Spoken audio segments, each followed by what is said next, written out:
Buenas tardes a todos y a todas, bienvenidos, bienvenidas al sexto webinar organizado por el Centro de Innovación Educativa de la Facultad de Humanidades y Educación de la Universidad de Mondragón. Antes de empezar, me gustaría recordar dos aspectos técnicos a tener en cuenta durante este webinar. Estamos grabando la sesión de hoy, por lo que subiremos la grabación a nuestras redes sociales y canal de YouTube. Entonces, para aquellos que queráis ver otra vez la presentación, el webinar de hoy, en 2 días estará en nuestras redes sociales. Como os he dicho antes, agradeceríamos que los micrófonos estuvieran apagados durante la intervención de Neus. Estamos mucha gente, entonces para evitar cualquier tipo de problema con el audio mantenemos los micrófonos apagados, por favor. Al final de la intervención de Neus tendremos oportunidad para realizar preguntas, compartir reflexiones y para ello utilizaremos el chat que tenemos en la parte derecha de nuestra pantalla. Entonces, el webinar de hoy se centra en la evaluación, un tema que nos preocupa y nos apasiona, creo que por partes iguales. En la facultad llevamos varios años investigando y experimentando nuevas formas de aplicar la evaluación formativa en nuestros grados y también en distintos centros educativos que hoy tenemos en este webinar. Entonces, en esta situación o contexto de COVID, donde se ha manifestado esta necesidad de buscar nuevas formas de enfocar la evaluación, y entonces queríamos dedicar un espacio de reflexión sobre este tema dentro de la comunidad educativa. Y bueno, para ello, ¿qué mejor que Neus San Martí, que nos acompaña esta tarde en este webinar? Neus San Martí es profesora de la Universidad Autónoma, doctora en Ciencias Químicas y su trayectoria como investigadora se ha centrado sobre todo en la evaluación formativa, el lenguaje en relación al aprendizaje científico y la educación ambiental, así como la formación permanente del profesorado de ciencias. Y el webinar de hoy se titula ¿Cómo promover una autoevaluación útil y gratificante? Creo que vamos a aprender mucho hoy con ella. Y nada, para nosotras es un auténtico placer tener a Neus con nosotras y que haya aceptado nuestra invitación para este webinar. Y sin más preámbulos, le voy a ceder la palabra a Neus y yo apago el micrófono. Bien, pues buenas tardes a todos y a todas. Bueno, es una ocasión para volver a estar con vosotros y para continuar un poco esta reflexión sobre la evaluación. Voy a repasar muchas cosas que muchos de vosotros puede ya conocéis, pero la idea es siempre aportar algún punto de vista para reforzar pues todas las ideas y como sabéis, pues yo me centro mucho en una evaluación que sirva para aprender. No es mi problema, no creo que sea un problema, vaya, ni para mí ni para nadie, el de calificar, siempre que aprendan los estudiantes. Si no aprenden y he de poner malas notas, por decirlo así, entonces sí que es un problema. Y también digo que sea gratificante, en el sentido de que si yo os preguntara qué emociones despierta la palabra evaluación, tanto a los que son aprendices o estudiantes como a los docentes, en general es una actividad que no genera ninguna emoción positiva. O sea, más bien todos no nos gusta este tipo, o sea, cuando hablamos de evaluación, decimos, uy, me gusta como profesora preparar clases, hacer clases, estar con los alumnos, todo lo que queráis, pero cuando tengo que evaluar siempre lo veo como algo muy poco gratificante. Claro, mientras todas las actividades que hacemos que despierten emociones negativas no son nada útiles para aprender, con lo cual hemos de revisar muy a fondo que se pueda percibir, se pueda reconocer que la evaluación puede ser gratificante, además de útil para aprender. Muy bien, pues esta visión de evaluación de la que hace muchos años que venimos trabajando en ella y que viene de una corriente que empezaron los franceses, y estoy hablando de los años 70, o sea que estoy hablando de muchos años, a pesar de tanto tiempo que se está hablando de ello, continúa siendo una evaluación que no es la de la que se habla normalmente.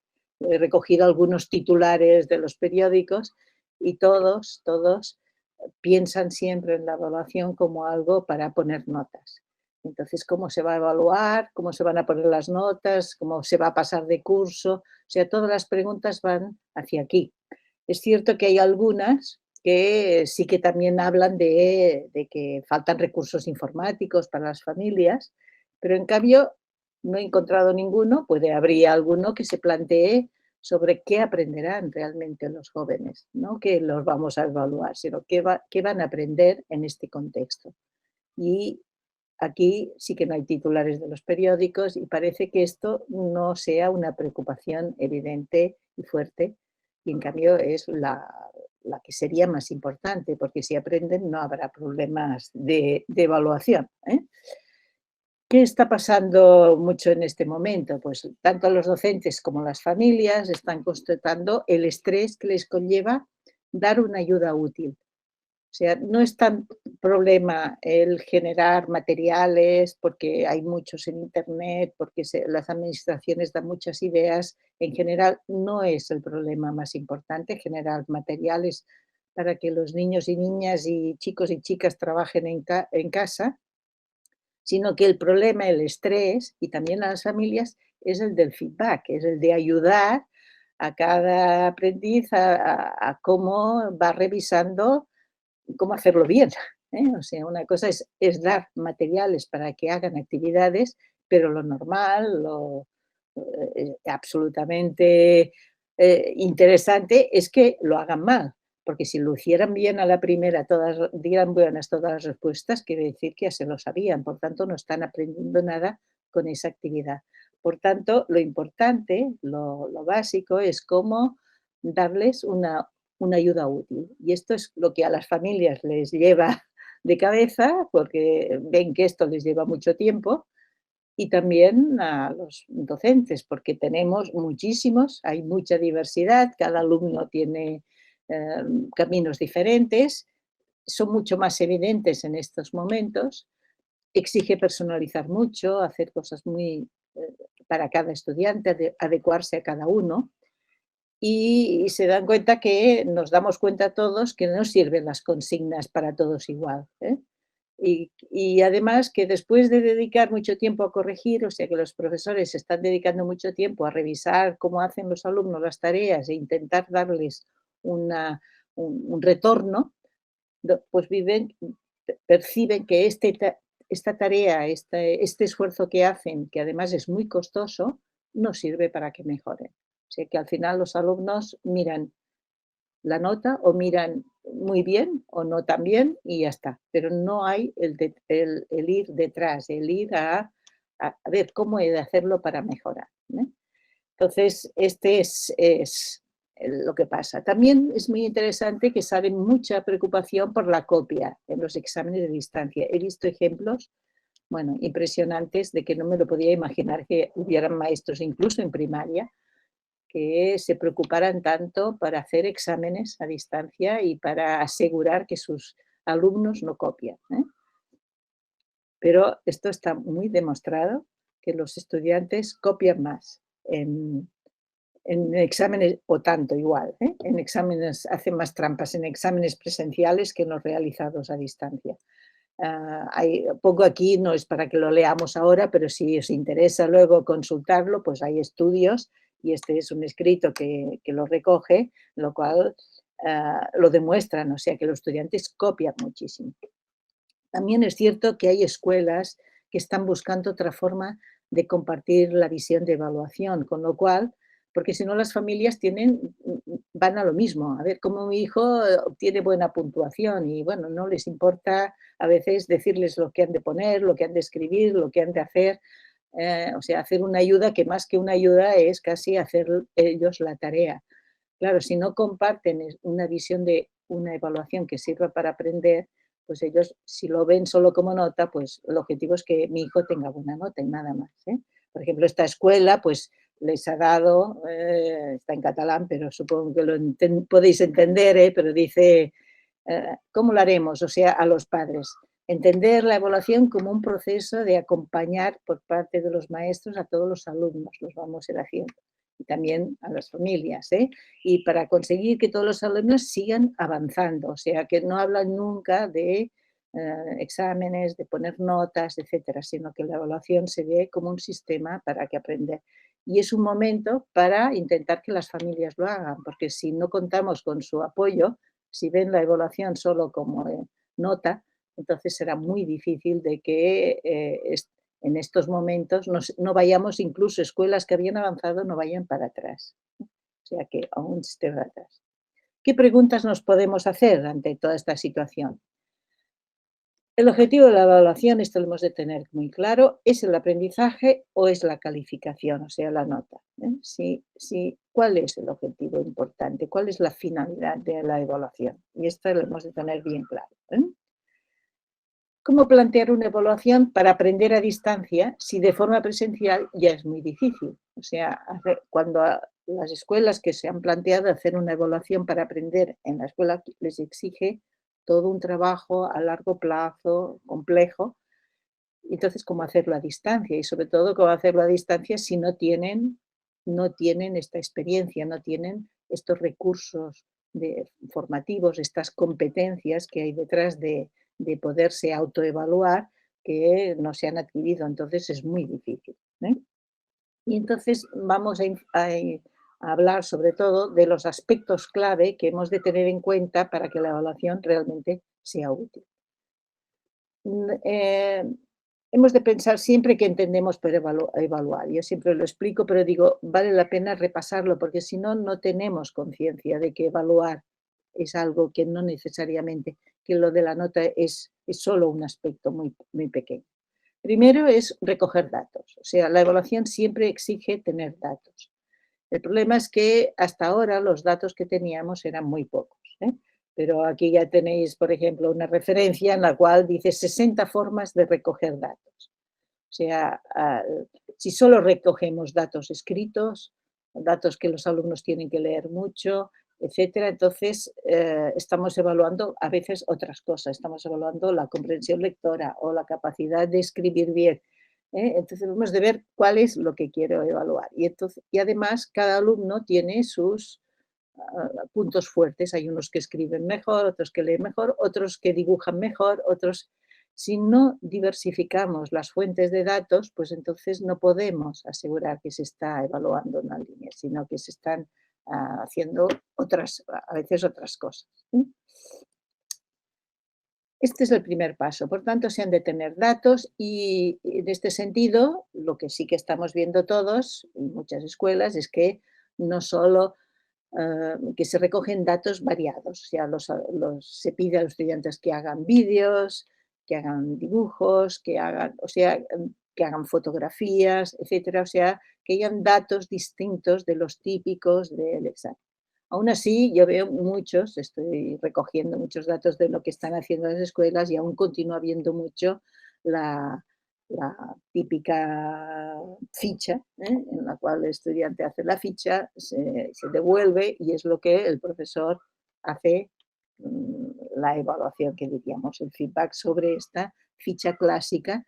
En este sentido, creo que hemos ido a veces incluso un poco atrás, de trabajar mucho otra vez en eso. Una vez tenemos los datos, estos se han de analizar, pero el análisis es para buscar entender por qué tenemos dificultades, qué dificultades se detectan y por qué. Sobre todo, si no entiendo por qué no lo hago suficientemente bien, yo no puedo mejorar. Y en este sentido es lo que se utilizan, pues, las famosas rúbricas, pero pueden ser otros sistemas, solo un listado de criterios, las dianas, etcétera. O sea, hay técnicas diferentes. Yo quisiera insistir que para utilizar una rúbrica primero tengo que tener datos. A veces me encuentro con escuelas que me dicen, nosotros evaluamos con rúbricas. Y yo siempre les comento, y bueno, ¿y qué datos tenéis? Porque si no tenemos buenos datos, las rúbricas no sirven para nada.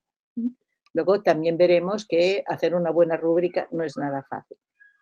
Pero no siempre es necesario las rúbricas, pero sí que hemos de tener un sistema para analizar datos. Y casi siempre pasan por identificar y expresar, compartir, comunicar criterios de evaluación. Ahora bien, si hemos pasado mucho tiempo recogiendo datos y analizándolos, llegando aquí, muy poca utilidad. O sea, lo más importante del proceso de evaluación es el tercer paso, que es la toma de decisiones. O sea, a partir de este análisis, de darme cuenta que estoy haciendo bien y entender por qué lo estoy haciendo bien o por qué no lo estoy haciendo tan bien, yo tengo que tomar decisiones para mejorar. Y aquí es cuando podemos diversificar las palabras, los conceptos de evaluación que muchas veces mezclamos. Estas decisiones pueden ser de tipo pedagógico, o sea, para ayudar a aprender, para regular, o sea, para revisar cómo estamos aprendiendo, pero también muchas veces cómo estamos enseñando, porque a veces cuando entendemos las dificultades de nuestros alumnos y alumnas, lo que sí que nos damos cuenta a veces es, ostras, esto es que no lo expliqué suficientemente bien, o bien la actividad que les propuse no era la más adecuada. Con lo cual, lo que hemos de revisar es el proceso de enseñanza, cómo lo hemos planteado, y no necesariamente solo el de aprendizaje, cómo los estudiantes están aprendiendo. Estas decisiones, sobre todo en el caso del aprendizaje, las puede tomar el docente. O sea, el docente es el que analiza los datos, recoge los datos, los analiza y hace la devolución. Y hace lo que llamamos tradicionalmente el feedback. Entonces, esto es lo que llamamos evaluación formativa, en la cual vamos dando orientaciones, posibilidades de qué has hecho bien, qué no has hecho bien, te aconsejo que hagas tal cosa, tal.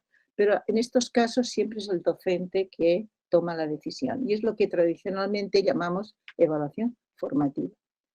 Ahora, lo que es más importante es que las decisiones las tome el aprendiz, porque si no, no les estamos ayudando a ser autónomos. Siempre dependerán de tener una persona, un adulto, una persona que les esté ayudando, y sobre todo un adulto. Siempre van preguntando, dime lo que tengo que hacer, dime qué he hecho bien, dime. Entonces, incluso los niños muy pequeños van detrás de la maestra y le están allí persiguiendo, diciendo, lo he hecho bien, lo he hecho bien. Por ejemplo, está también muy investigado que tan malo es decir a un estudiante muy bien como decirle muy mal. O sea que muy bien, ¿por qué? Porque el muy bien ya no hay nada más para avanzar. O sea que siempre es importante ayudar, pero el tema es que las decisiones las tome. En muchos casos puede recoger los datos, pero sobre todo analizarlos y sobre todo decidir y qué hago a partir de aquí. Esto es lo que se llama evaluación formadora y es lo que está muy relacionado con la autorregulación. Esto es, cuando decimos que estamos evaluando, yo diría que es el 90% de las decisiones. Y de tanto en tanto, muy de tanto en tanto, se han de tomar decisiones de tipo social, que comportan clasificar a los alumnos, seleccionarlos, decir, puedes pasar curso o no, puedes estudiar esto o no, etcétera, orientarlos, pero son de tipo social, con lo cual tienen un componente ético que es muy importante y no podemos olvidar. Y esto es lo que es, tradicionalmente se le llama la evaluación sumativa, pero me parece un título muy poco adecuado porque ya nos lleva a la idea de que se trata de sumar y dividir, ¿no? Casi. Entonces, prefiero concretarlo con palabras como calificación, pues porque se trata de calificar, o bien se trata de acreditar, que acreditamos que has aprendido, que tienes buenas posibilidades de continuar estudiando, etc. Como vemos, por tanto, la toma de decisiones es donde se diferencian el tipo de evaluaciones y es donde está la diferencia, el centrarlo en que la finalidad, las decisiones sean de autorregulación, esto es clave. Por ejemplo, este autor, que es uno de los más representantes de este campo, de esta visión de evaluación, Él dice precisamente que la recogida de datos solo tiene sentido si se ayudan a tomar decisiones para avanzar.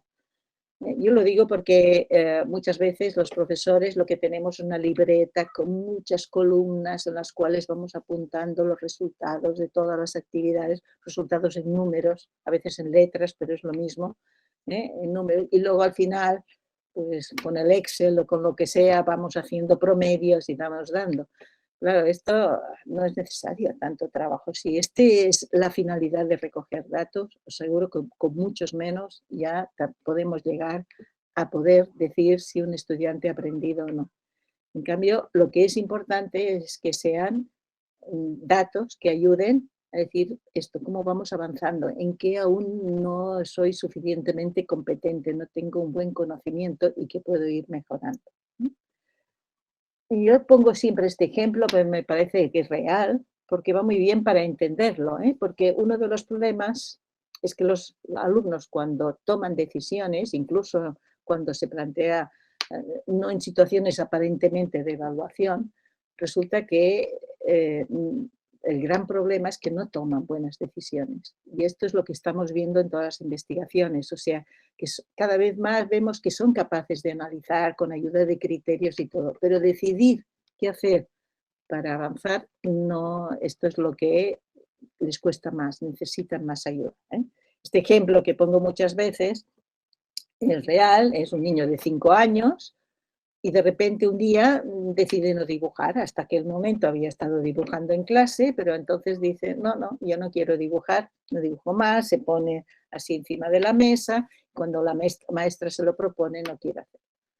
La maestra primero piensa, bueno, ¿y qué ha pasado? Y preguntaré a los padres porque debe haber pasado algo, esto no era así, no pasaba nada.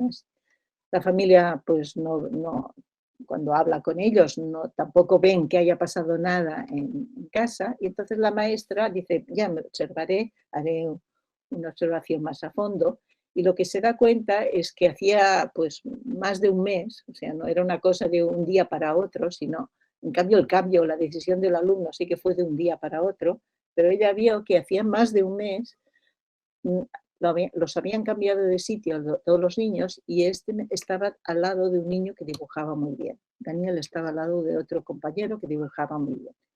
Y lo que hizo él pues fue autoevaluarse, lo cual es un signo de inteligencia, porque el problema es cuando hay alumnos que nunca saben si lo hacen bien o no. Él fue capaz de autoevaluarse y darse cuenta de que sus dibujos no tenían seguramente la calidad que tenían los del compañero. ¿Qué pasó? Pues que Daniel, que se autoevaluó, decidió que no valía la pena dibujar. Mejor no dibujar para no quedar mal. Y entonces, esta es algo que sucede muy a menudo. Por ejemplo, muchos de los problemas de los estudiantes con las matemáticas es porque ya desde muy pequeños decidieron que ellos no serían buenos en matemáticas. Y tomaron esta decisión. Y a pesar de que podrían haber aprendido, como en un momento dijeron, no, yo no soy bueno en esto, yo no soy bueno. Pues entonces no se han entusiasmado, no han cogido el interés para las matemáticas, porque se autoevaluaron en algún momento. ¿Cuál sería la forma de decidir la solución al problema? Por tanto, ¿cómo le ayudaríamos a tomar buenas decisiones? Hay maestros que me dicen que no se autoevalúe. Es igual, lo que hace siempre está bien, por tanto, que no se autoevalúe. Bueno, para aprender, nos hemos de evaluar, hemos de reconocer que estamos haciendo bien o mal. Si solo vamos haciendo cosas es activismo, pero no estamos reflexionando sobre qué es lo que hemos de hacer para avanzar. Por tanto, esto no sería una buena decisión. Esto es importante porque muchas veces maestros de infantil, y yo creo que algunos de los que estáis escuchándome sois de esta etapa, o futuros maestros, pues piensan esto, en infantil no vale la pena. Fijaros que esto es 5 años, es muy pequeños, pero si algo hacemos desde pequeños es ir evaluando. Cuando un niño empieza a caminar le decimos, oh, qué bien, ya caminas, oh, qué bien, ya sonríes, etcétera. Siempre hay un tipo de evaluación que es lo que estimula el ir avanzando. Por tanto, es muy difícil. Sin autoevaluarse no pueden aprender. ¿Qué sería otra solución? Ponerlo al lado de un niño que dibuja peor que él. Entonces, no se podrá comparar con uno que lo hace mejor y puede, no se desanimará, que diríamos, y esto que nos puede parecer una tontería, sí, pero es lo que hacemos muchas veces. Ponemos a todos los alumnos que tienen unas dificultades juntitos, y hacemos aquello de los grupos con dificultad o hacemos grupos para ponerlos juntos los que tienen un mismo tipo de dificultad. Entonces, bueno, esto también está muy investigado y hay muchos estudios que demuestran que no mejoran los alumnos por ponerlos en grupos ah, homogéneos. ¿Cuál es la solución al problema? Pues ayudarle a tomar buenas decisiones, a darle cuenta de que esto no es, que le ayudan a mejorar.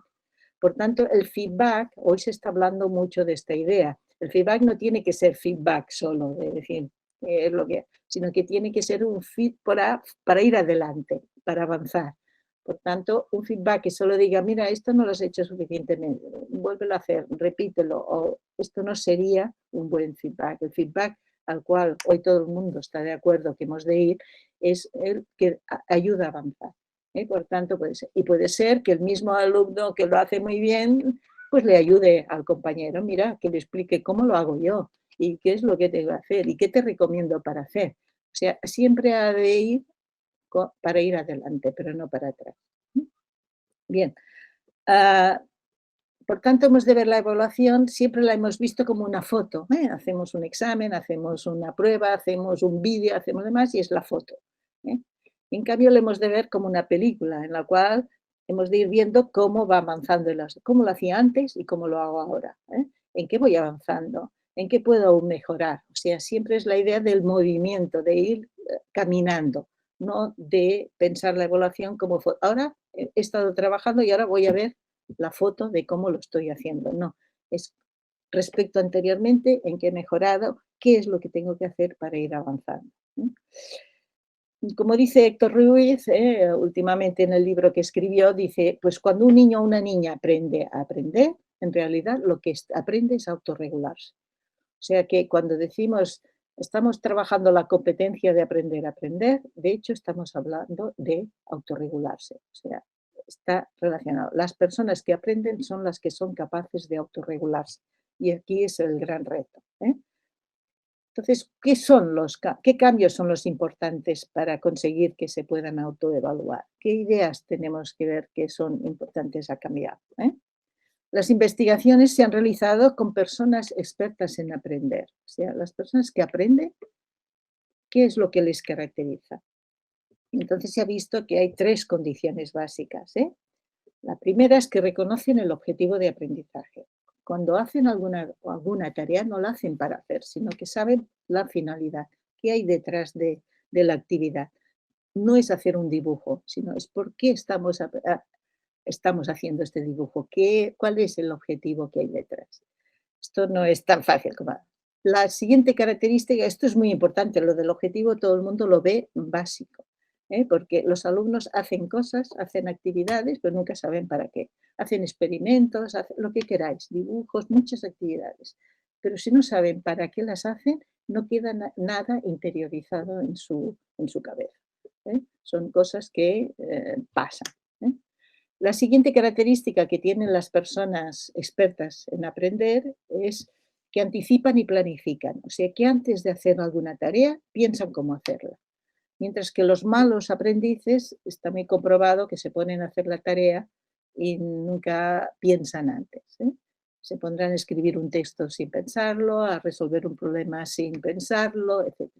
Los buenos aprendices se caracterizan porque antes de hacer se pasan mucho tiempo pensando cómo hacerlo y en comparación, muy poco tiempo haciéndolo. Mientras que los malos estudiantes se ponen a hacer enseguida, tachan, vuelven a empezar y se pierden totalmente. Y la tercera característica es que los buenos aprendices se representan los criterios de evaluación. Es decir, son capaces de decir, a ver, ¿cómo sabré si lo estoy haciendo bien? ¿Cómo sabré con qué criterios? ¿Qué tengo que mirar para saberlo?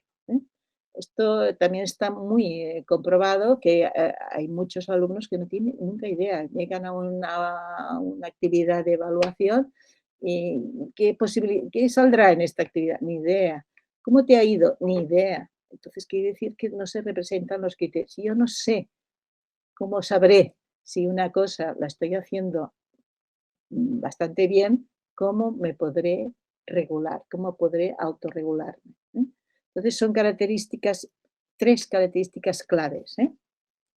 Por tanto, el feedback, fijaros, no es comprobar si hacen bien la tarea. O sea, lo que estamos haciendo aquí ahora a distancia, pero también en las clases, es coger las tareas que hacen los alumnos y comprobar si las hacen bien o no. ¿Ha hecho bien este problema? ¿Ha hecho bien esta resta? ¿Ha escrito bien este texto? Cuando en realidad lo que habríamos de orientar al feedback es ver si tienen claro el objetivo, cómo anticipan y planifican, en qué piensan, en qué han pensado antes de hacer la tarea, y si saben reconocer si la están haciendo bien o no. Porque si estos 3 aspectos funcionan, ya se podrán autorregular, ya se podrán avanzar. Pero si nos centramos en decir el final de la tarea, si está bien o mal, entonces esto ya es final. Ya está también muy comprobado que cuando a un alumno se le da al final de una tarea un feedback, ya no sirve, porque ya lo ven como el final. Ya he llegado aquí, ya por mucho que me digan que puedo mejorar, yo ya no puedo más. En cambio, cuando haces todo el feedback en el proceso anterior, con lo que llamamos evaluación del proceso, que es pensar si el objetivo lo tienen claro, si anticipan bien, si los criterios de evaluación los tienen, se los apropian bien, entonces el alumno es capaz de autorregularse antes y por tanto llegar a un final de la tarea mucho mejor.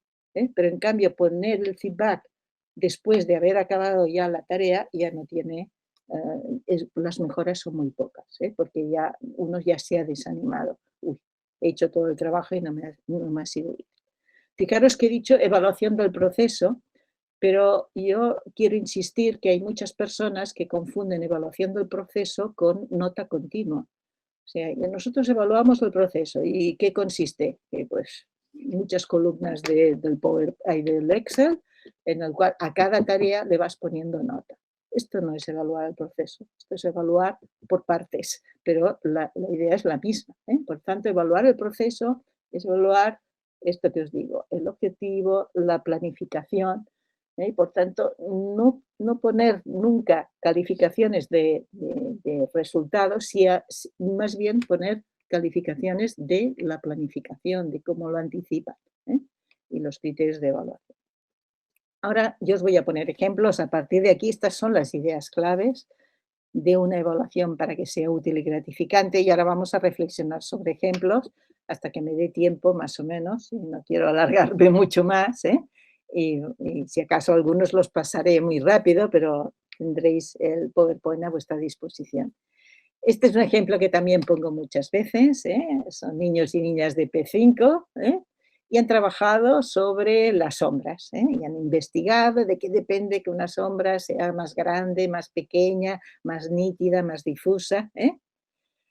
Pero como la actividad exigía moverse y trabajar con sombras y verlas, etcétera, la maestra, en vez de hacerlo en el aula, donde hay muchas mesas y sillas, la hizo, ahora nos tocará hacerlo seguramente muchas cosas así, en el aula en la que aprenden psicomotricidad habitualmente. Entonces, una vez finalizada la tarea de haber hecho toda esta investigación, les pregunta a los alumnos, ¿qué hemos aprendido hoy? Se ha dicho cuál era el objetivo de todo esto que hemos hecho. Y fue muy interesante en este caso, que es el que recojo, que unos alumnos de qué hablan, pues de las sombras, de cómo obtenerlas, en fin, de todo lo que realmente era el objetivo. En cambio, más de la mitad de la clase dijo psicomotricidad, a moverse, etc. O sea, el hecho de hacerlo en un lugar hace que se representen el objetivo de otra forma. Entonces, ¿qué pasará? Pues si no se representan el objetivo, ¿qué recordarán 2 meses después? Porque dicen que un buen aprendizaje es el que 2 meses después aún lo recuerdas. O sea, que lo de los exámenes inmediatamente después de haber aprendido no tiene ninguna validez. O sea, para saber si realmente han aprendido tendríamos que hacer pruebas, a recoger datos 2 meses después de haber realizado las actividades de aprendizaje.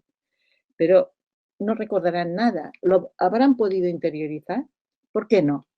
Porque cuando yo aprendo alguna cosa, para que esté bien, sea significativo en mi memoria, yo lo tengo que conectar con algo que sea, que es lo que activo. O sea, cuando alguna vez yo vuelva a hacer esto, tendré, ¿qué será lo que activaré? Ah, esta actividad que me está proponiendo la maestra ahora va de sombras, que es lo que hicimos hace tiempo, porque activo en mi memoria esto. Pero si yo lo que activo, lo que lo he almacenado en mi memoria es lo he asociado a psicomotricidad, pues ya nunca más lo podré activar como el contenido, el conocimiento sobre las sombras. Con lo cual no lo puedo activar. Si después de esta primera que todos los estudiantes han hablado, nos reunimos y decimos, oh, unos creéis que habéis pensado esto, otros creéis que hemos aprendido lo otro. ¿Qué os parece? ¿Quién tiene razón? ¿Por qué creéis que unos puede ser que tengan más razón? Bueno, supongo que os podéis imaginar, la mayoría, la inmensa mayoría, se dan cuenta y dicen, no, no, lo que aprendimos son sobras. Si esto se hace en muy poco tiempo después de haber hecho la actividad de aprendizaje, somos capaces aún de cambiar las conexiones en el cerebro. Y aquello que habíamos asociado a psicomotricidad decimos, no, no, ahora esto tiene que ir asociado a sombras. Y entonces ya queda bien almacenado. En cambio, si no lo hago inmediatamente, aquello que dejamos una semana y les devolvemos los trabajos un tiempo después, el alumno ya lo tiene tan asociado, tan integrado, tan conectado, que entonces ya no cambia, ya no sirve la regulación, el feedback hecho un tiempo después. Bueno, este es solo un ejemplo. ¿Qué objetivos? ¿Qué he visto de interesante en muchas escuelas, en algunas, no muchas, pero en buena parte, que han dicho, bueno, ¿cuáles serían los objetivos, sobre todo en los primeros días? Pues dicen, ser capaz de realizar las tareas con autonomía, tener iniciativa en qué aprender y cómo, organizarse y planificar. Otras, en cambio, pues que los niños que hagan divisiones, que hagan restas, que hagan, etcétera, o sea, que escriban texto, o sea, han ido ya para los conocimientos más de la clase habitual. Pero aquí muchas escuelas han visto la importancia de precisamente centrarse, al menos hasta conseguir que lo puedan hacer con cierta calidad, pues cómo ser autónomos, cómo tener iniciativa, cómo organizarse, etcétera. Entonces, hemos visto que esto ha sido muy importante en muchas escuelas. Algunos piensan, bueno, si hacen estas cosas, esto no aprenden contenidos. Habréis visto muchas reflexiones sobre esto. Están perdiendo contenidos, están perdiendo currículum. Una discusión que yo hago siempre es, ¿y qué son los contenidos? Estos son contenidos, estos son contenidos, esto forma parte del currículum. ¿eh? Entonces, lo que pasa es que son contenidos y partes del currículum que no trabajamos muy, muy a fondo habitualmente. Pero, en cambio, esto sí que son contenidos. Asociamos contenidos eso con hacer divisiones, pero esto no es el único. Y esto es un mecanismo. O sea, que es. Por tanto, y fijaros que en algunas escuelas pues han planteado rúbricas, ya no os lo pongo, pero las tengo de las 3, en que veríais una rúbrica, en este ejemplo, para evaluar si soy bueno en plantearme, soy competente en la iniciativa personal. Y entonces, ¿cómo puedo ser una persona con más iniciativa? La primera columna y los diferentes niveles, para que vea cómo puede ir progresando, dónde se sitúa y cómo puede ir progresando y esta ya es una idea de rúbrica muy interesante que va viendo cómo tengo que hacer para mejorar si solo estoy en un nivel o en otro.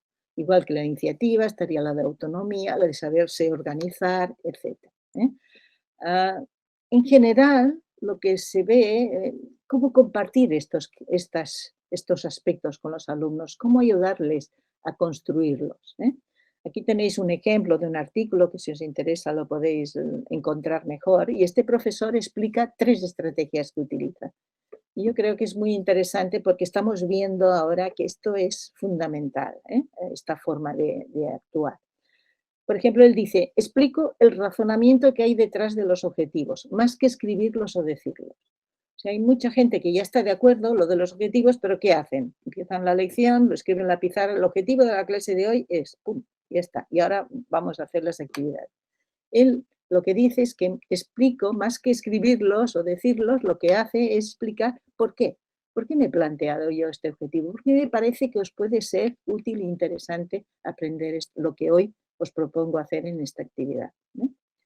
También, a veces, en vez de explicar el objetivo tal cual, lo que explica es por qué haremos esta actividad, ¿no?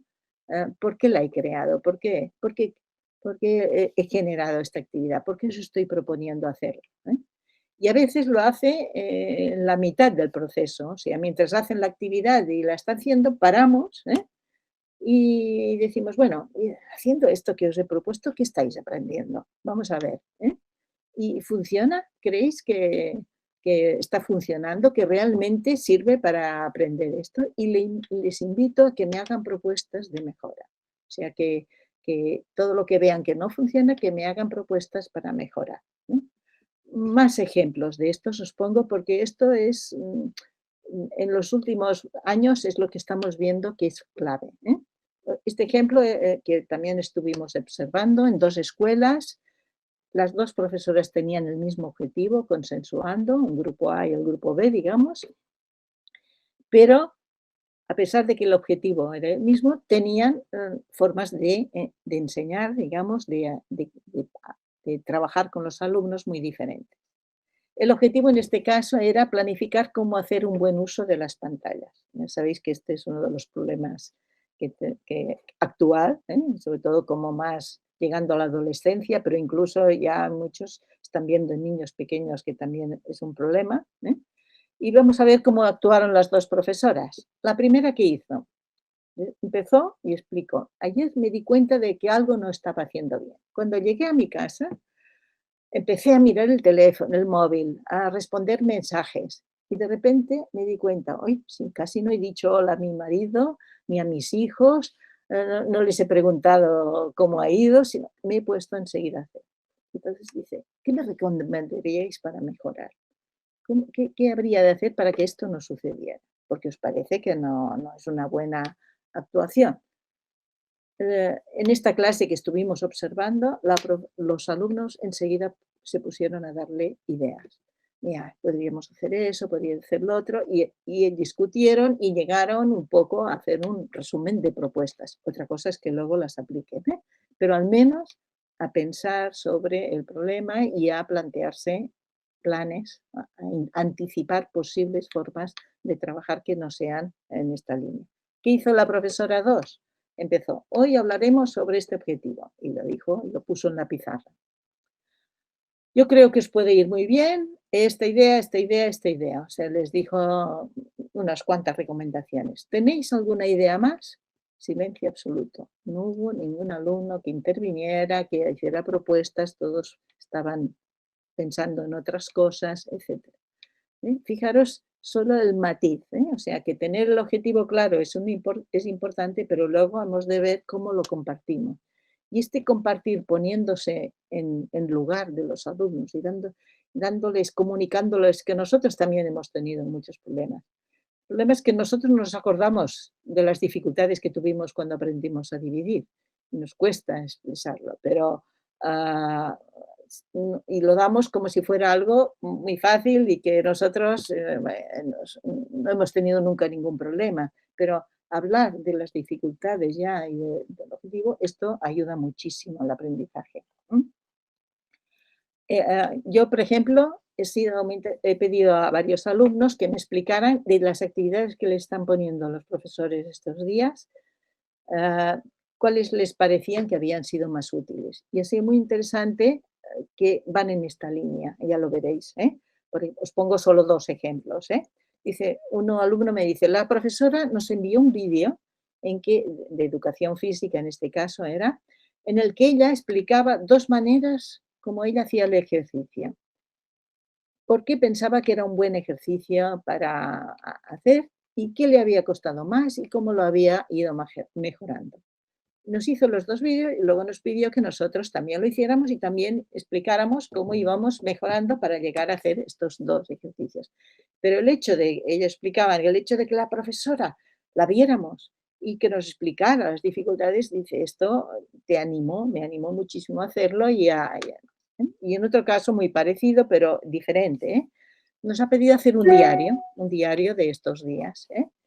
Y nos ha puesto ejemplos de cómo ella lo hace. O sea, ha puesto ejemplos de páginas, cómo ella lo está redactando y paralelamente también nos puso ejemplos de otras personas para ver que cada una lo hace de forma muy diferente un día. Y esto a mí me ha gustado, me dijo el estudiante, dice, porque no te dice has de hacer eso, sino que te da una posibilidad de hacerlo de formas diferentes, etc. Bueno, pongo solo estos 2 ejemplos porque están muy relacionados, con esta idea. He de tener claro cuál es el objetivo, que él tenía muy claro, que en este caso era escribir bien, escribir textos, pero al mismo tiempo que los estudiantes veían que les daba oportunidades de hacerlo de formas diferentes, no era hacer la ficha y seguir todas las partes, y que además les posibilitaba ir viendo qué criterios tenían para decidir si aquello lo estaban mejorando o no lo estaban mejorando. Bien, las rúbricas es ya sabéis, un instrumento que ayuda a esto. Ya os he puesto allí un ejemplo de una rúbrica en este caso. Solo un poco repasar, para revisar la idea que tenemos de rúbricas, que muchas veces no las planteamos suficientemente bien. Recordar, la rúbrica es una matriz. La primera columna, lo que ponemos es todos los aspectos relacionados con la planificación. O sea, aquello que hemos dicho, para hacer esta tarea hemos de hacer tal, tal, tal aspecto, o he de tener en cuenta tal, tal, tal aspecto, pues estos van en la primera columna. Si uno de estos aspectos ya no lo hago, pues ya habré fallado, pero sé que el problema es que este aspecto no lo he tenido en cuenta. Y luego están 4 columnas normalmente, podrían haber 5, 3, 2, muchas veces en infantil se ponen 3, que serían los que van relacionados con la calidad. O sea, yo puedo hacer todos los aspectos, tenerlos en cuenta todos, pero los puedo hacer con más o menos calidad. Y aquí es lo que viene, se gradúan. Y se gradúan en función de criterios como la pertinencia, la complejidad, en fin, muchos. Pero hay 3 aspectos que son claves. Yo diría que los otros más o menos los hemos hecho siempre, pero hay 3 que con la idea de competencia son un poco diferentes. Uno es la autonomía. ¿Qué es lo que caracteriza a una persona que es competente pero a un nivel mínimo? Yo el ejemplo que pongo siempre es el de la carta, que luego veréis, que es decir, yo tengo que escribir una carta a un personaje importante, al presidente de nuestra comunidad o quien sea. Entonces yo digo, de golpe, todos nosotros seríamos capaces de ponernos a escribir esta carta o esta demanda o esta solicitud o lo que sea.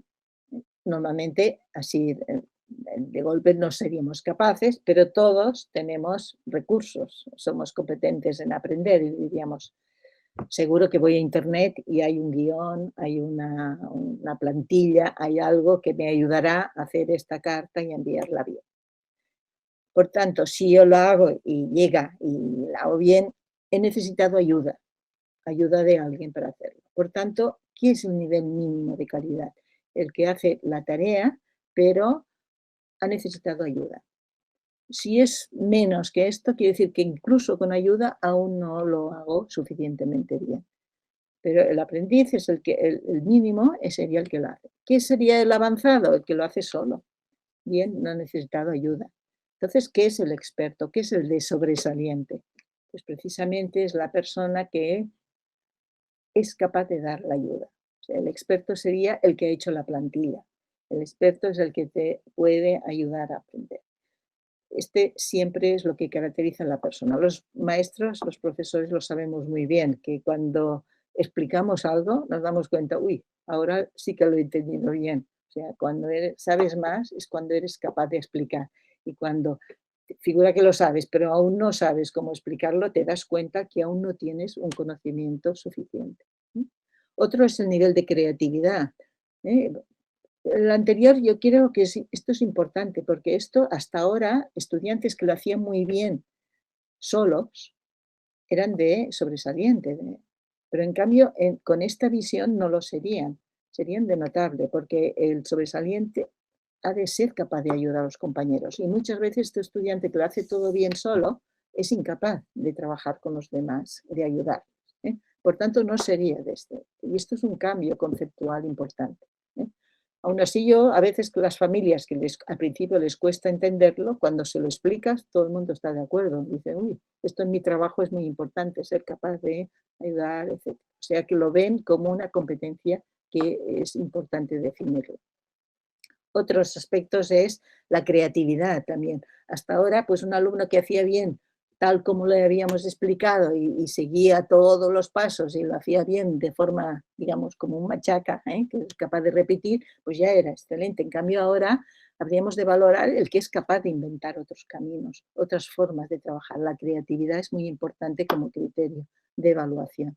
Y luego sería el grado de transferencia. Claro, si hemos aprendido en un contexto y queremos comprobar que lo sabemos transferir, aplicar a otros, si no, si solo es repetir, no es un aprendizaje, siempre ha de haber transferencia, pues dependerá del grado de transferencia. Si es muy similar a cómo lo hemos aprendido, pues será un nivel menor que cuando somos capaces de aplicar un conocimiento a unas situaciones muy diferentes. Bien, y esto nos lleva a que el nivel mínimo de competencia sería el segundo. Por tanto, cuando hacemos una rúbrica, no se ha de empezar de forma graduada, diciendo que sería mal, regular, etcétera, sino se ha de empezar por lo mínimo. A ver, ¿qué sería el mínimo que todos los alumnos tendrían que haber alcanzado o alcanzar? Muchas veces también va bien luego pensar en el nivel experto. ¿Cuál sería la excelencia? Y luego, entre medio, ponemos el avanzado y el novato. Pero nunca hacerlo por orden, porque nunca, entonces en estos casos no sale bien la rúbrica. Por tanto, hacer una rúbrica no es fácil.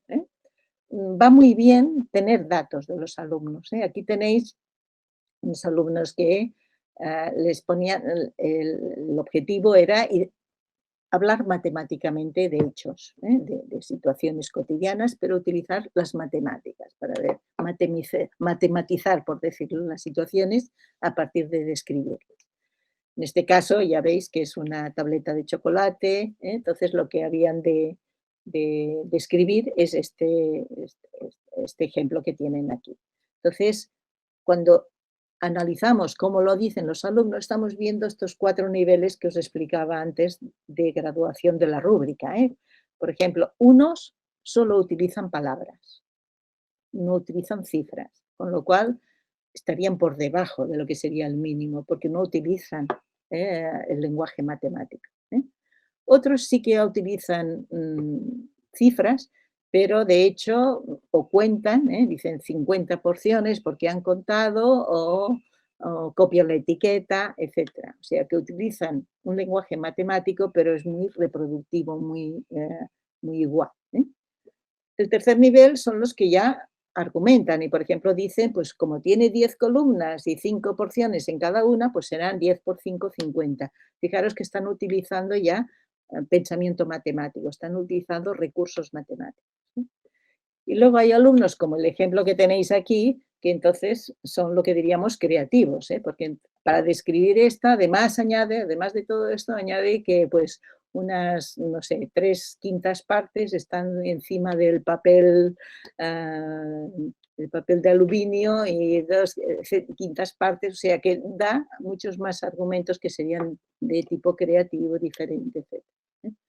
Por tanto, estáis viendo que muchas veces analizando las respuestas de los estudiantes es cuando sale bien la rúbrica, cuando tenemos criterios reales para ir decidiendo qué quiere decir cada uno de estos niveles. Y aquí tenéis un ejemplo también para ver que nos va bien muy la rúbrica, para promover que el alumno decida cuál es su nivel. No todos somos expertos en todos, por tanto, cada uno es experto en alguna cosa. Por tanto, no tenemos por qué ser muy competentes en todo. Yo en muchas cosas pido ayuda a compañeros que sé que saben más del tema y no pasa nada. Tenemos tanta la idea de que todos hemos de ser en todo de 10 que estamos equivocando en este sentido.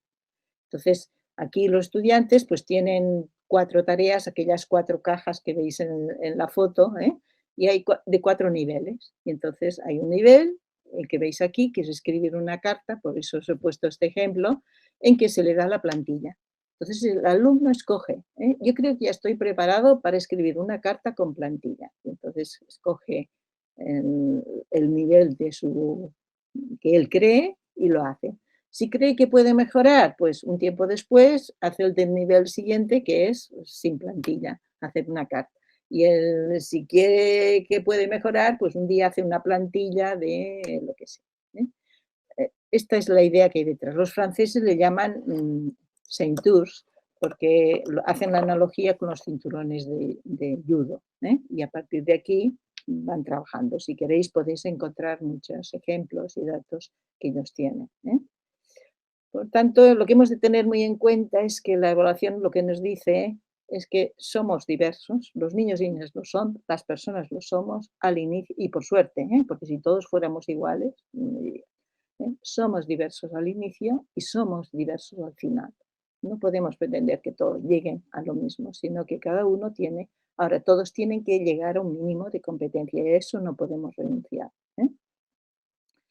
Bueno, ¿qué es lo más difícil? Decidir estrategias. Y yo aquí me gustaría explicaros, que es todo lo del feedback, esto no lo voy a hacer, pero vamos, para que veáis cosas de infantil, pero me gustaría explicaros esta idea. Esto requiere tiempo y requiere que los estudiantes vayan adquiriendo esta competencia. Yo con escuelas con las que trabajo, en que los alumnos ya lo han adquirido, todos me dicen que estos días se nota muchísimo porque son mucho más autónomos. En cambio, cuando comparan con otras escuelas que solo están, que no han trabajado todas estas competencias, resulta que les está siendo mucho más costoso y demás. O sea que vale la pena. Y ahora, para acabar, solo me gustaría explicaros muy rápidamente un proceso de esta escuela con la que estoy trabajando, en que uno de los ejemplos que me han pasado y que yo creo que es muy interesante, entre otros muchos de los que están trabajando, para que veáis que esto requiere tiempo y qué quiere decir el proceso, que no es ir poniendo notas, que es evaluar el proceso. Aquí tenéis el principio, es un rating más alto que nuestros padres, el principio del proyecto o de la actividad. Y los alumnos, con sus conocimientos previos, sin explicarles nada antes de más, pues cada uno a su manera intenta dar respuesta a esta pregunta. Pregunta a sus padres y tenéis muchas maneras diferentes de resolver, de intentar resolver el problema o en algunos casos de llegar incluso a resolverlo. Después de poner en común todas estas formas, todos identifican que tiene un problema, que hay un aspecto que no han solucionado, que es el problema de la resta llevando. O sea, ¿qué sucede? Entonces, aquí discuten la planificación, y discuten cómo lo vamos a hacer, cómo será, y se consensúa, se hace una planificación entre todos que la maestra pone en limpio lo que saldría.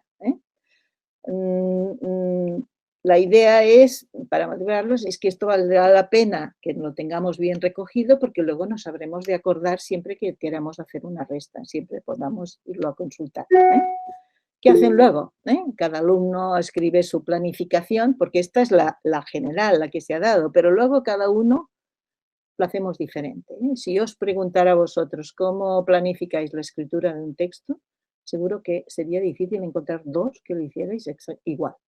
Cada uno planifica, aunque ha aprendido más o menos igual, pero después tiene sistema. Entonces aquí cada alumno explica, se hace su forma de hablar, unos son más sintéticos, otros necesitan escribir mucho más, pasos, cada uno tiene su forma de pensar sobre cómo lo ha de hacer con sus palabras, y a partir de ahí concretan los criterios de evaluación.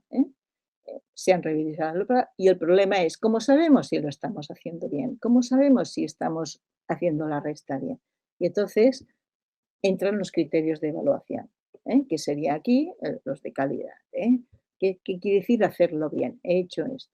Entonces aquí tienen como 2 columnas, pues lo he hecho los pasos que tenía previstos o no los he hecho tanto, ¿eh? Entonces se van evaluando y con ejemplos nuevos, ¿eh? Y cada alumno explica lo que he escrito, lo que he quitado la decena, me he equivocado, lo he hecho sin querer, al repasarlo me he dado cuenta, o sea, van explicando cómo van autorregulándose. Y tampoco hay 2 iguales, cada uno va haciendo cosas distintas para darse cuenta de que lo están haciendo. Algunos han añadido un criterio más, por ejemplo, el de pedir ayuda. O sea, porque han visto en alguna cosa, han necesitado ayuda y han ido a pedir ayuda a un compañero y lo han hecho constar, ¿eh? Todos, el problema es sobre todo concretar bien la toma de decisiones, ¿eh? Porque muchas veces pues sale, lo he hecho bien o mal, pero bueno, ¿y ahora qué hago si lo he hecho no tan bien? Y si lo he hecho bien, no puedo mejorar aún mucho más. Entonces aquí van discutiendo qué serían ideas para ayudar a los compañeros, para pedir ayudas o para saber cómo hacerlo, para mejorar, etcétera. Y aquí van concretándolo aspectos que pueden tener en cuenta. Entonces ya ven enseguida que uno de los problemas es tomar bien las decisiones, y entonces sale un nuevo objetivo, porque casi todos tienden a evaluarse bien, pero cuando luego van revisando se dan cuenta que no lo hacen tan bien como habían pensado, ¿eh? Entonces, a partir de aquí continúa el proceso, un nuevo objetivo, ¿eh? Como han detectado que no saben ayudarse, vamos a plantearnos este objetivo. ¿Cómo lo vamos a hacer para sabernos ayudar? Para que realmente cuando ayudamos a un compañero, a este le sirva, ¿eh? Entonces, vuelven es un nuevo objetivo. No sé si los vamos viendo, vuelven a salir los pasos, los criterios de evaluación, etc. Pongo este solo ejemplo para darnos idea de qué quiere decir evaluar el proceso, ¿eh? No quiere decir poner notas de cada cosa, sino ir dándonos cuenta realmente de qué vamos haciendo para conseguir que la mejora, avanzar, ir hacia adelante, ¿eh? Esto continúa, ¿eh? Los profesores igual, ¿eh? Porque si pedimos a los alumnos que se autorregulen, nosotros también nos hemos de autorregular. Y autorregular no es más importante que dedicar tiempo a programar, que es a veces lo que hacemos los profesores, nos reunimos a programar o a elaborar rúbricas así sin tener realidades, ¿eh? Entonces, lo que es importante, aquí tenéis esta foto y estos ciclos en que los profesores lo que hacen es discutir sobre los trabajos de los alumnos, no sobre lo que dice el ministerio o la consejería, sino discutir sobre lo que están haciendo los alumnos. Y a ver, entonces, ¿cómo vamos a hacer para ir mejorando, para ayudarles a mejorar? Y esto es clave, o sea, la autorregulación también pasa por tener datos en este sentido, discutirlos, analizarlos y tomar decisiones de mejora. Y bien, ya solo una reflexión final. Creo que hemos de tener, todo el mundo está hablando de esto, pero Philippe Medieux ya hablaba de ello en el año 96, hace mucho tiempo, y es la idea de que todo cambio en educación nos pide pasar de la certeza a la incertidumbre, ¿eh? Comporta pasar de un paradigma fundamentado en certezas, que normalmente es el libro de texto o la planificación que nos dan, y que se plantean de forma muy lineal, metódica, progresiva y haciendo unos pasos muy concretos, la ficha de toda la vida, por decirlo así. Y hemos de pasar a un paradigma, en cambio, en que hay cierto desorden y que de hecho todo lo que planteamos es como una aventura. Vamos a hacer la aventura es un camino en el cual al final pues más o menos irá por allí, pero es avanzar en esta idea yo insisto mucho, la idea importante es la de aventura, ¿eh?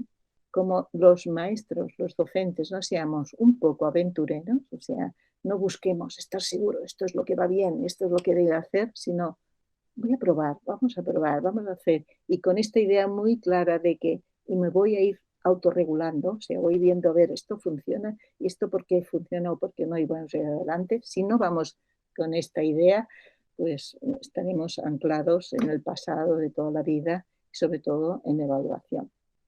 Por tanto, os deseo que realmente disfrutéis de estar viviendo en este momento de incertidumbre que va relacionado con esta idea de aventura. Vamos a ir hacia a probar, a buscar.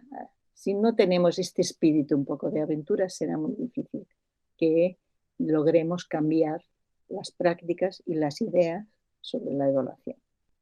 Para los que estéis interesados, os pongo unos cuantos libros, artículos que serían fundamentales y podéis ir viendo. Y muy bien, yo estoy ahora a vuestra disposición para las preguntas que me queráis, que podamos hablar hasta que tengamos más tiempo para ello. Bueno. Muchas gracias, Neus. Bueno, ya tenemos, de hecho, algunas preguntas en el chat. Bueno, igual son las 7:07. Sí, ¿hasta cuándo? Igual tenemos tiempo para un par de preguntas, más o menos. Entonces, siempre no te preocupes. Bueno, Sirach nos pregunta ¿cómo podemos compartir y no informar la visión de la evaluación entre todos los agentes de una institución? Bueno, un poco... Para empezar. Bueno, un poco, al final ya lo he estado anunciado un poco por dónde tendría que ir. Tendría que ir por compartir como lo hace cada uno. O sea, no... La tendencia que tenemos los docentes al reunirnos en las reuniones es hablar en ideal, o sea, hablar desde lo que sería deseable. En cambio, yo siempre digo que lo importante es trabajar sobre la realidad, sobre datos, porque es lo que va. Entonces, yo creo, y por eso he dicho esta última o penúltima diapositiva, que es muy importante recoger los datos y hablar cada uno. En las reuniones, para compartir, primero, bueno, sí que ha de haber un mínimo común. Por ejemplo, el tema de los objetivos, cómo hacerlo, etcétera. No he hablado que, claro, los objetivos han de ser interesantes, porque si el objetivo es aprender a un objetivo que no es muy relevante, tampoco lo será. O sea, que han de ser competenciales, contextualizados, etcétera. Esto daría para otra conferencia, pero una vez tengamos más o menos consensuados unos objetivos, lo que luego viene es compartir. ¿Y cómo lo haces tú? ¿Y cómo lo hace el otro? ¿Y cómo lo hace? Y aquí ya sabéis que actualmente se hace mucho, vamos todos a la codocencia, a vernos, a hablar, a esta idea de ayuda mutua. O sea, voy a ver a un compañero para aprender yo, pero también para ayudarlo a ellos. O sea, que esto mismo que estoy diciendo con los alumnos, los profesores somos los primeros que tenemos que ponerlo en práctica. Esto es prototípico porque ya sabéis que se dice, ¿cómo podemos enseñar a los estudiantes a trabajar cooperativamente si los profesores no lo hacemos? Pues yo diría lo mismo. ¿Cómo podemos enseñar a los estudiantes a autoevaluarse, a autorregularse, si los profesores no lo hacemos con esta idea colectiva? Por tanto, yo diría, lo importante es esto, es ponerse en práctica. ¿Y las escuelas con las familias cómo lo hacen? Pues lo están haciendo algunas escuelas con las que trabajo y lo hacen mucho, es cuando hacen una reunión de padres, los ponen en la misma situación. O sea, les ponen como si fueran alumnos. Mira cómo trabajan nuestros alumnos. Y les ponen, o sea, en vez de hacer un discurso y explicarles toda la teoría y lo que había, lo que se les pone es hacer una actividad. Mirad, estos hijos, y luego les hacemos hacer eso. ¿Y qué os parece? Vamos reflexionando sobre ellos poniéndose en práctica. Y como os digo, es muy interesante con las familias, porque al principio vienen un poco estas cosas nuevas, bueno, lo que es importante es la nota y yo mi hijo quiero que tenga, etcétera, y cuando van viendo lo que hay detrás, mi experiencia es que en las reuniones de padres es muy interesante el cambio que se da en la reunión de concepción, sobre todo especialmente cuando lo conectan con su trabajo. O sea, que va a ayudar, va muy bien que no sea solo pensar en su hijo, sino, a ver, en la vida esto les será útil, esto es importante, ¿qué pasa? Y pero si en mi empresa también me hacen autoevaluarnos y también nos hacen coevaluarnos, estoy viendo que es lo mismo. Y no sé, cuando empiezan a salir algunos ejemplos de estos, ya está convencido. Por tanto, yo diría que en las familias y en los padres es siempre ponernos a hacer la actividad, trabajar sobre casos concretos, ejemplos, situaciones, y sobre todo si puede ser ponerse. A mí me gustaría más con vosotros hoy, en vez de hacer esta conferencia, hubieras puesto a hacer una coevaluación, una autoevaluación, etcétera, para poder, que es lo que hacemos cuando vamos con las escuelas o analizamos lo que hacen, o sea, qué es lo que habéis propuesto, qué habéis hecho, y entonces, y es la película, porque la próxima vez volvemos a ver qué mejoramos sobre la anterior, etc. Entonces, yo diría que por ahí tiene que ir. No sé, podríamos alargarnos mucho, pero aquí es importante compartir. Bueno, no es fácil, sobre todo depende del equipo de profesores. Nunca podemos, la diversidad existe tanto en los alumnos como en los profesores.